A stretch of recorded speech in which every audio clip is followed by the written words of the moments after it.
നമസ്കാരം, സിരിയൂസിലേക്ക് സ്വാഗതം. LDF ഭരണസമിതി നടപ്പിലാക്കാൻ തീരുമാനിച്ച വികസന പ്രവർത്തനങ്ങൾ മുൻപോട്ട് പോകുമെന്ന് കണ്ണൂർ ജില്ലാ panchayat president advocate KK Ratnakumari. ജില്ലാ പഞ്ചായത്ത് പ്രസിഡന്റായി ചുമതലയെടുത്തതിന് ശേഷം ചേംബറിൽ മാധ്യമപ്രവർത്തകരോട് സംസാരിക്കുകയായിരുന്നു അവർ. കഴിഞ്ഞ ഭരണസമിതിയുടെ തുടർച്ച തന്നെയാണ് ഈ ഭരണസമിതിയുമെന്ന് രത്നകുമാരി പറഞ്ഞു. എല്ലാവരും പഴയ അംഗങ്ങൾ തന്നെയാണ്. അതുകൊണ്ട് തന്നെ ബാക്കിയുള്ള ഒരു വർഷം കൊണ്ട് വികസന പ്രവർത്തനങ്ങൾ പൂർത്തീകരിക്കും. തദ്ദേശ സ്വയംഭരണ സ്ഥാപനങ്ങളിൽ ഒറ്റപക്ഷം മാത്രമേ ഉള്ളൂ. ഭരണ പ്രതിപക്ഷ അംഗങ്ങളെ കൂട്ടിയോജിച്ചുകൊണ്ട് മുന്നോട്ടു പോകും. അപ്രതീക്ഷിതമായാണ് പുതിയ സ്ഥാനം ഏറ്റെടുക്കേണ്ടി വന്നത്. ഉത്തരവാദിത്തങ്ങൾ നിറവേറ്റുമെന്നും രത്നകുമാരി പറഞ്ഞു.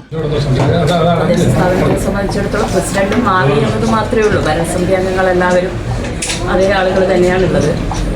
ഇപ്പം ത്രിതല പഞ്ചായത്ത് സംവിധാനത്തിൽ പ്രതിപക്ഷമില്ല, ഭരണപക്ഷം മാത്രമേ ഉള്ളൂ.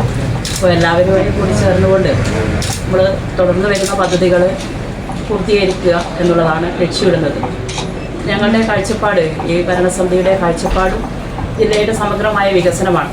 ആ വികസനം ഏറ്റെടുത്തുകൊണ്ട് ഇനി നമ്മൾ നടപ്പിലാക്കുന്നതും ഇനി വരുന്ന ഒരു വർഷക്കാലം മാത്രമേ ഞങ്ങളുടെ മുന്നിലുള്ളൂ. അപ്പോൾ വരുന്ന വർഷത്തേക്കും നൂതനമായ ആശയങ്ങളടക്കം വെച്ചുകൊണ്ട് പദ്ധതികൾ നടപ്പിലാക്കണം എന്നുള്ളതാണ് ആഗ്രഹിക്കുന്നത്.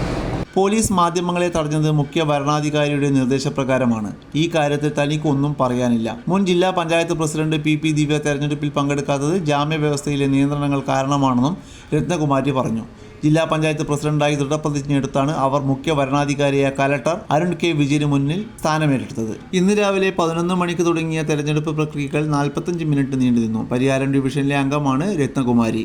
കൂടുതൽ വാർത്തകൾ അറിയുവാൻ സിറ്റി ചാനൽ വാട്സ്ആപ്പ് ഗ്രൂപ്പിൽ ജോയിൻ ചെയ്യുക. ഒപ്പം YouTube ചാനൽ സന്ദർശിക്കുക. വാർത്തകളിൽ അവസാനിക്കുന്നില്ല. മറ്റൊരു വാർത്തയുമായി വീണ്ടും കാണാം. നമസ്കാരം.